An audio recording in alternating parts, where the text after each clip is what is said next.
নমস্কার, CNN 24 এর আজকের সংবাদে আমি শিবানী আপনাদের সবাইকে জানাই স্বাগত।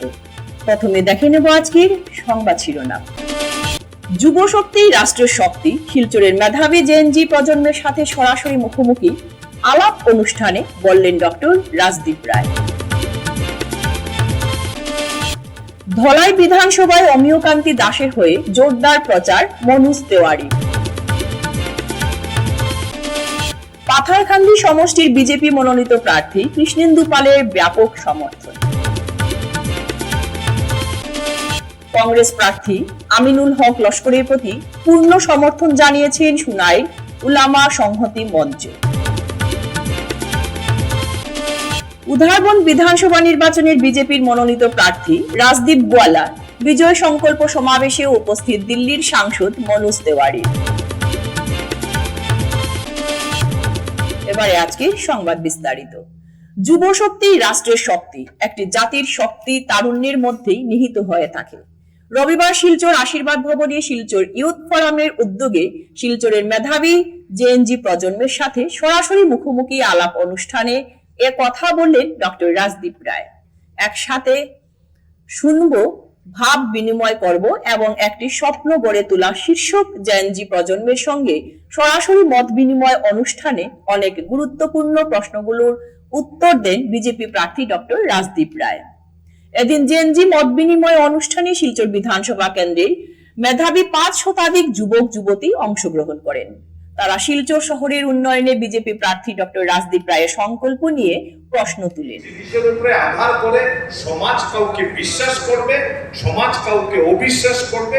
আমাদের এইখানে অনেক, আমি ব্যক্তিগত জীবনে অনেক ভাবি যে আমাদের এইখানে অনেক ছাত্র নেতারা ছিলেন, তারা সুযোগ পেয়েছিলেন, কেউ কেউ সুযোগ পায়নি, এটাও ঠিক। রাষ্ট্রশক্তি, ইউ আর শক্তি, ইউ আর শক্তি, ইউ আর শক্তি। তাত আহিছিলে কেইদিন আগত সিহঁতে জেনজিৰ কিছুমান কুৱেশ্যনছ লৈ আহিছিলে। এইটোৰ আনচাৰ শিলচৰৰ কেণ্ডিডেটে কেনেকৈ দিয়ে তেখেতৰ লগত মই ইণ্টাৰেকশ্যন কৰিলোঁ। মই ইচ্ছা প্ৰকাশ কৰিছিলোঁ যে আপোনালোকে আহক, মই মাছ স্কেলত আপোনাৰ লগত ইণ্টাৰেকশ্যন কৰিম। তো তাক মানে আধাৰ কৰি মই আজি এই কাৰ্যক্ৰমটো ৰাখিছিলোঁ। শিলচৰ ইউথ ফোৰামে এইটো অৰ্গেনাইজ কৰিছে। শিলচৰৰ বিজেপি কেণ্ডিডেট হিচাপে মই আজি অলমষ্ট 500মান আমাৰ জেনজিৰ ল'ৰা ছোৱালীৰ লগত মই ইণ্টাৰেকশ্যন কৰিছোঁ। অলমষ্ট 2 ঘণ্টামান মই ইণ্টাৰেকশ্যন কৰিছোঁ আৰু সিহঁতৰ অলমষ্ট 50টাৰ ওপৰত কুৱেশ্যন মই এটা আপোনালোকে দেখিলে মই এটাৰ ওপৰত এটা কুৱেশ্যন মই আনচাৰ কৰিলোঁ।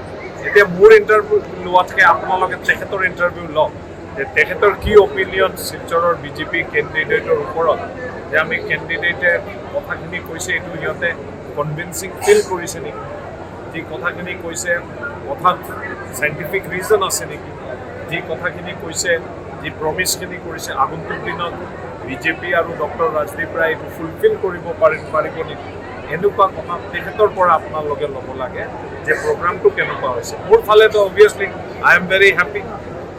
I have answered a lot of questions আৰু to the satisfaction of all. মই অৰ্গেনাইজাৰ বন্ধু আমাৰ আছে, ভাই বন্ধু সকলোকে মই ধন্যবাদ দিব বিচাৰোঁ, কাৰণ বহুত কষ্ট কৰি 3 দিনৰ ইমাৰ্জেঞ্চি ভেৰি শ্বৰ্ট টাইমত ইমান ডাঙৰ ল'ৰা ছোৱালীক মাতি অনাটো আজিৰ দিনত মানে এনেকুৱা বতৰৰ মাজত 500 ল'ৰা ছোৱালী আহিছে, it is not a matter of joke. ধলাই বিধানসভায় বিজেপি প্রার্থী অমিয়কান্তি দাসের হয়ে জোরদার প্রচার চালালেন বিজেপি নেতা তথা শিল্পী মনোজ তেওয়ারি।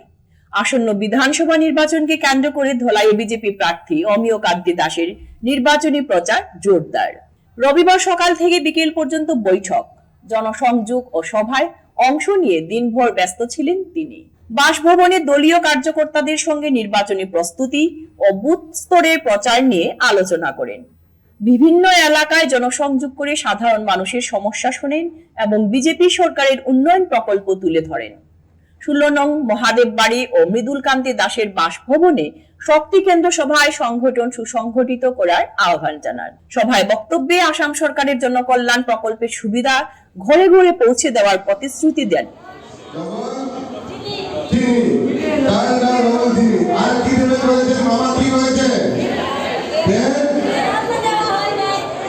প্লেন হয়নি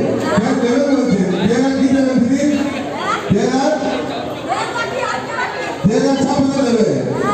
আপনি খুশি তো মহান করে এখন যে 100 টাকা দিতে হয় আগামীতে 1 টাকাও দিতে হবে না। আপনার খুশি তো আগামীতে তাহলে কি পাচ্ছি আগামীতে এখন যা আছে সব মিলিয়ে চাল পাবো, ডাল পাবো, তেল পাবো, লবণ পাবো, চিনি পাবো, চা পাতা পাবো। তবে তো বাবা বলছে দেবে। আমি আরেকটি সময় গেছিলাম বুঝলেন দিদি, ওইখানে দিদি বললো দাদা চাউল পেলাম, ডাল পেলাম, তেল পেলাম, লবণ পাবো, চিনি পাবো, চা পাতা পাবো, দাদা গ্রুপটাকে দিয়ে দিলে তো হয়ে যেত। ঠিক না? হ্যাঁ দিদি, তো আমরা কি করতে পারি?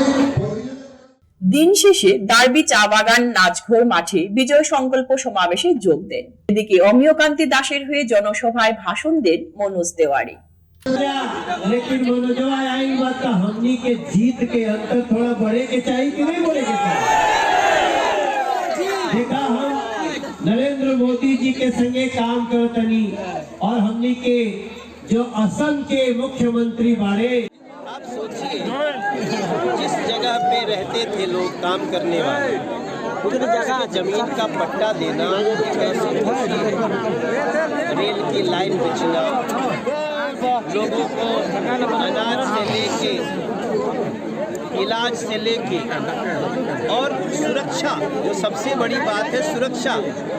अपराध किसी ने किया तो उसकी जड़ें भी खोद के निकालना होगा तो निकाल के लाएंगे। और ये सारे कार्य असम में जो हुए हैं उससे असम में भारतीय जनता पार्टी बहुत ही बड़े स्तर पे रिपीट होने जाए। कितने सीट मिल सकता है बीजेपी को यहाँ असम में? अभी तो क्या है, हम तो कुछ बोलने में लग रहा है कम न बोला जाए। हमें तो लगता है कि सारे टाइम का रिकॉर्ड टूट जाएगा इस बार, ऐसा हमें असम की जनता के कांग्रेस तो बोलता है जिंदाबाद जिंदाबाद जिंदाबाद जिंदाबाद जिंदाबाद जिंदाबाद। असम लूटने वाली, असम को लूटने वाली अगर कोई सरकार थी तो कांग्रेस की थी। असम को भर भर के झोली जितना मांग सकते हो भरने वाली है, तो वो हमारी भारतीय जनता पार्टी। শ্রীভূমি জেলার পাথারকান্দি সমষ্টির বিজেপি মনোনীত প্রার্থী তথা মন্ত্রী কৃষ্ণেন্দু পালের প্রতি সমষ্টির জনগণেরা কতটা অনুরক্ত তার এই জলজ্যান্ত প্রমাণ পাওয়া গেল প্রার্থীকে স্বতঃস্ফূর্ত সমর্থন। যেখানে প্রার্থী প্রচার করতে যাচ্ছেন মহিলা পুরুষ ওনাকে ব্যাপক সমর্থন জানাচ্ছেন।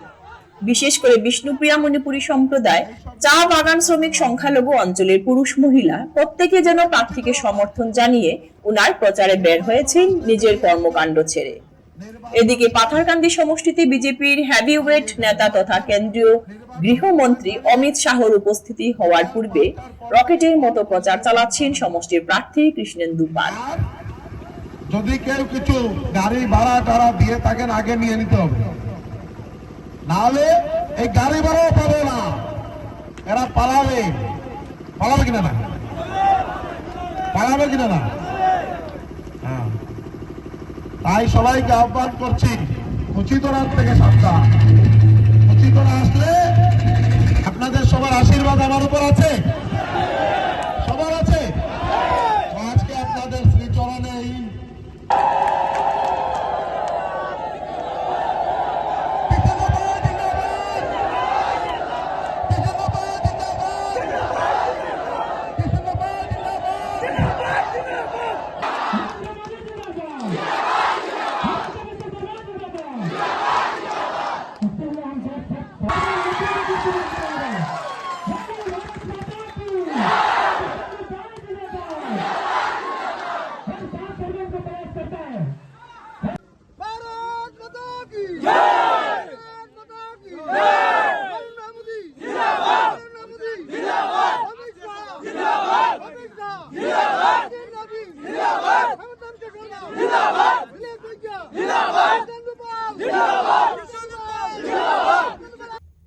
আমিনুলকে সমর্থন করল উলামা সংহতি মঞ্চ। সোনার ভোট রাজনীতিতে নতুন সমীকরণের ইঙ্গিত।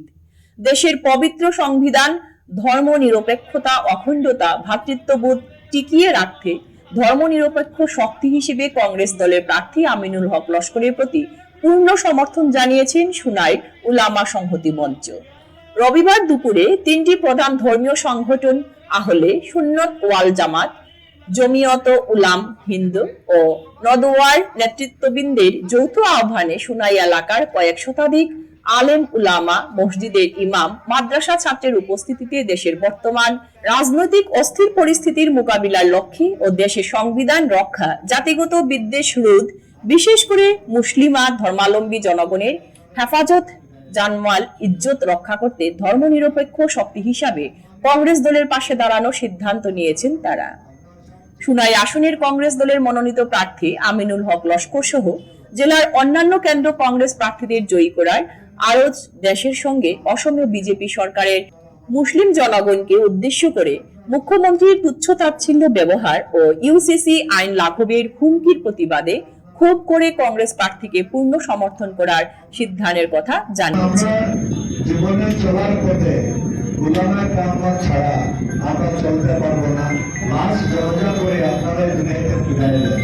এই জন্য আপনারা সবচেয়ে সম্মানীয় আল্লাহর বান্দা, আপনার সবচেয়ে আল্লাহর পেয়ারা বান্দা। আর আজকে আপনারা নবীর বংশধর, আপনারা সবচেয়ে সম্মানীয়। এর জন্য আপনারা খাস করিয়া আপনারা আমাদের গ্রহণ করবেন। আমি আপনারা সবাই কোনো রাজনৈতিক বক্তব্য দেব না, একমাত্র একটাই কথা বলবো যে আপনারা আমার জন্য দোয়া করবেন আর আপনারা যে সিদ্ধান্ত নেবেন ওই সিদ্ধান্ত নেবেন। রবিবার উধারবন বিধানসভার সমষ্টি দয়াপুর এলাকায় রাজদীপ গোয়ালার নির্বাচনী বিজয় সংকল্প সমাবেশে অংশগ্রহণ করেন দিল্লির সাংসদ মনোজ তেওয়ারি।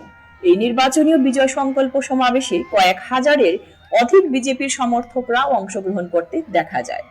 মনোজ তেওয়ারির মঞ্চে সঙ্গীত পরিবেশন এর মধ্য দিয়ে জনগণের কাছে রাজদীপ গোয়ালাকে ভোট দেওয়ার আবেদন করেন। বক্তব্য রাখতে গিয়ে দিল্লির সাংসদ মনোজ তেওয়ারি বলেন, এবার বিজেপির জয় নিশ্চয়। 9 তারিখ জনগণ ভোটের মাধ্যমে বিজেপির প্রার্থীকে বৃহৎ সংখ্যক ভোটে জয়ী করবেন এবং ভোটে জয়ী হওয়ার পর উধারবন সমষ্টিতে তিনি আবার আসবেন বলে জানান।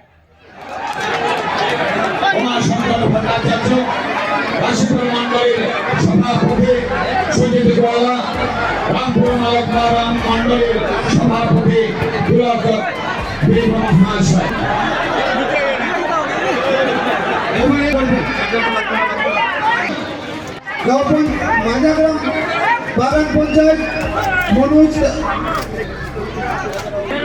মাঝগ্রাম গাঁও পঞ্চায়েত বাগান পঞ্চায়েতের পক্ষ থেকে ওনাকে শ্রীভূমি জেলার ये जो उदार बंद का प्यार है, इसको हम चुका नहीं सकते, इसका कर्जा।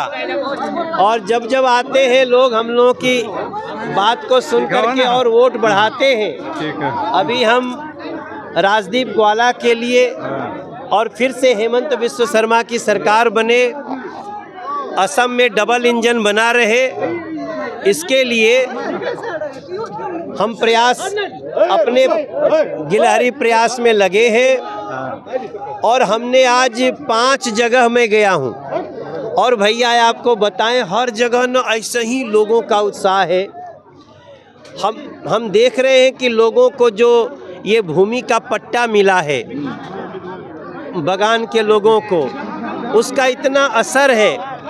ये जो रेल लाइन बन गई है, जो रेल चलने लगी, जो लोगों को अनाज मिल रहा है, इलाज मिल रहा है, और एक जो मॉडल स्कूल चाय बागानों में खुलने लगे हैं, उसकी जनता में इतनी खुशी है कि उसके लिए भाजपा एक वरदान से कम नहीं, ऐसा महसूस हो रहा है। मैं दिल्ली का सांसद हूँ, लेकिन हमारे गांव के बहुत लोग रहेला ये बराक वैली में, असम में, तो हम उन लोगों की भावना देख करके मुझे कोई इसमें शंका नहीं है कि इस बार और भी प्रचंड सीटों के साथ बहुमत से हेमंत बिस्व शर्मा दादा मुख्यमंत्री बनेंगे बीजेपी की सरकार में। और देखो हम खुद झूमे लगा था नहीं, देखा हम तो मूलतः आर्टिस्ट हैं, और हमने एक समय महसूस किया कि हम लोगों को जो प्यार करते हैं लोग, उसमें हम जनता को समझाने का एक जरिया बने। और हम पार्टी जो अच्छा कर रही है उसको जनता तक पहुंचाएंगे, और जब कभी पार्टी से कुछ इधर उधर होगा तो भी पार्टी को समझाएंगे। আন্তর্জাতিক সীমানা সংলগ্ন এলাকায় উত্তেজনা কৃষিকাজ করতে গিয়ে হামলার অভিযোগ, আতঙ্কে কৃষকরা। ভারত বাংলাদেশ আন্তর্জাতিক সীমানা সংলগ্ন কাটিগড়া এলাকায় হরিনগর ফেন্সিং অঞ্চলে কৃষিকাজ করতে গিয়ে একদল ভারতীয় কৃষক আক্রান্ত হয়েছেন বলে অভিযোগ উঠেছে। দেখুন সবিশেষ। রবিবার সকাল আনুমানিক 8:30 নাগাদ ঘটে যাওয়া এই ঘটনায় সীমান্ত এলাকায় তীব্র উত্তেজনা ছড়িয়েছে। প্রত্যক্ষদর্শীদের মতে নিজেদের জমিতে কাজ করার সময় বাংলাদেশি দুষ্কৃতীরা তাদের ওপর হামলা করে। এতে আব্দুল হান্নান, তাজউদ্দিন, সেলিমউদ্দিন সহ বেশ কয়েকজন গুরুতর আহত হন। স্থানীয় হাসপাতালে তাদেরকে ভর্তি করা হয়। ঘটনার পর সকাল থেকেই সীমান্ত এলাকায় পরিস্থিতি থমথমে। বেলা 11টা পর্যন্ত প্রায় 200 ভারতীয় কৃষক হরিনগর ফেন্সিং এলাকায় জড়ো হয়ে নিরাপত্তার জন্য দাবি জানান। তাদের অভিযোগ, আন্তর্জাতিক সীমান্তের নিকটবর্তী জমিতে কাজ করা দিন দিন ঝুঁকিপূর্ণ হয়ে উঠেছে। সীমান্তরক্ষী বাহিনী বিএসএফ এর ভূমিকা নিয়েও স্থানীয়দের মধ্যে ক্ষোভ সঞ্চার হয়েছে। নজরদারি কিছুই হচ্ছে না, উদাসীনতার কারণে এই ধরনের ঘটনা বারংবার হচ্ছে। পাশাপাশি কিছু বিএসএফ জওয়ানের বিরুদ্ধে রাতের বেলায় গ্রামবাসীদের হয়রানির অভিযোগও এবার সামনে আনলেন তারা। তবে এ বিষয়ে বিএসএফ এর পক্ষ থেকে এখনো পর্যন্ত কোনো স্বীকৃতি দেওয়া হয়নি। আন্তর্জাতিক সীমানা সংলগ্ন এলাকার নিরাপত্তা জোরদার করা এবং কৃষিকাজের জন্য নিরাপদ পরিবেশ সুনিশ্চিত করার দাবিতে তারা এদিন সোচ্চার হন।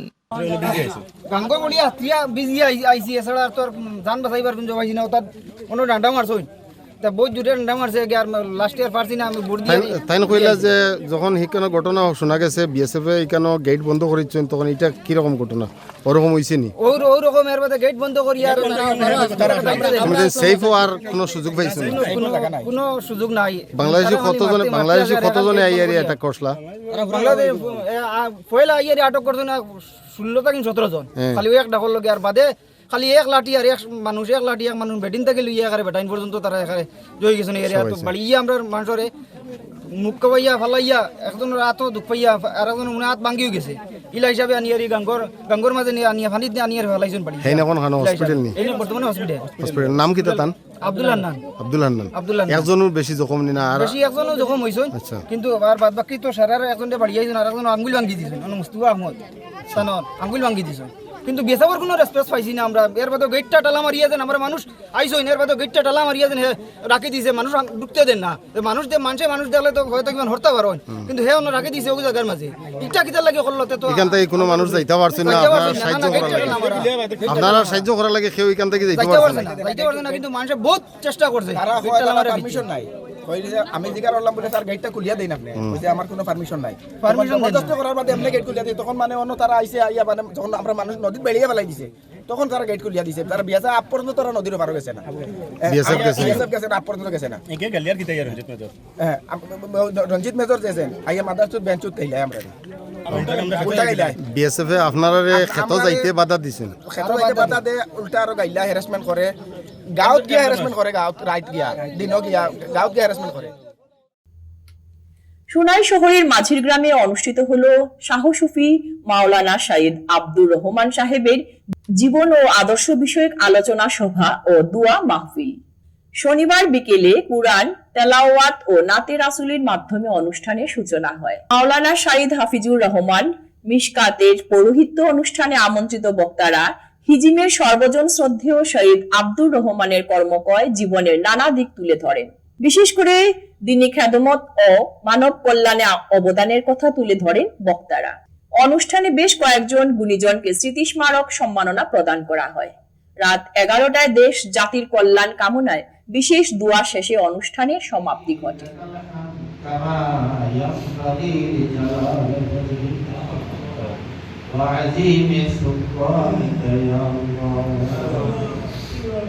একজন পাগল লোক মাজনুন, যাকে আমরা মজ্জুব পীর বলি। একদিন আমার বাবা সেই সময় ছিল একটা অ্যাম্বাসেডারে টাকা দিতে যাচ্ছে, আর ওই পাগল লোকটা শরীরের মধ্যে কোনো কাপড় নেই। হঠাৎ করে বলতেছে একজন লোক মানুষ আসছে বলে এক কাপড়ের দোকানে গিয়ে গদ্দির উপরে উঠে গিয়ে কাপড় দিয়ে ওনার সরঙ্গা কাটে নিলেন। যেই সময় কাপড় ওনার অ্যাম্বাসেডার চলে গেল, কাপড়টা ওই দোকানে ফেলে দিয়ে উনি চলে গেল। ওনার কাছে একজন মানুষ লাগতেছে। যাই হোক, আমরা জীবনে যতই বিষয়ের সম্মুখীন হই, কখনো কাহার কাছে মাথা নত করতেন না, সত্য কথা বলতেন। কখনো এক সামান্য ওয়ার্ডটাও যেন মিথ্যা কথা বলতেন না। সত্য কথা বলতেন, সাহসী ছিলেন, চোখে চোখে চাইলে কথা বলতেন, পারিশ্রমিক ছিলেন, অত্যধিক পরিশ্রম করতেন। 80 বছর বয়সে 19 ডিসেম্বর 2014 ইন্তেকাল করেছে। ডিসেম্বরের শুক্রবার, বৃহস্পতিবার রাত্রে পর্যন্ত উনি স্টাডি করতেন। আমার চোখে দেখেছি স্টাডি করতেন। আমি বৃহস্পতিবার রাত্রে বলেছিলাম যে কিছু কিছু মহিলা দেখা যায়, কিছু ইসলামিক স্কলাররা জাঁকজমকপূর্ণ পোশাক পরে যান, এটা কি বৈধ হবে? আমাকে বলছেন হ্যাঁ বৈধ হবে। আমি বলছি এটা অথেন্টিক রেফারেন্স কি? উনি বলছেন আমাকে আমার লাইব্রেরি থেকে একটা কিতাব নিয়ে আসো। তারপরে বললেন হযরত আবু হানিফা রাহমাতুল্লাহ আলাইহির ঘটনা। আবু হানিফার কাছে একজন মাওলানা সাহেব আসলেন, সিরা একটা জামা পরে। আবু হানিফা রাহমাতুল্লাহ আলাইহি তার জায়নামাজ নিচ থেকে কিছু দিরহাম দিয়ে বললেন ভালো একটা জায়নামাজ কিনে নাও। উনি বললেন যে আমার তো টাকা পয়সা আছে। বললেন এটা কি?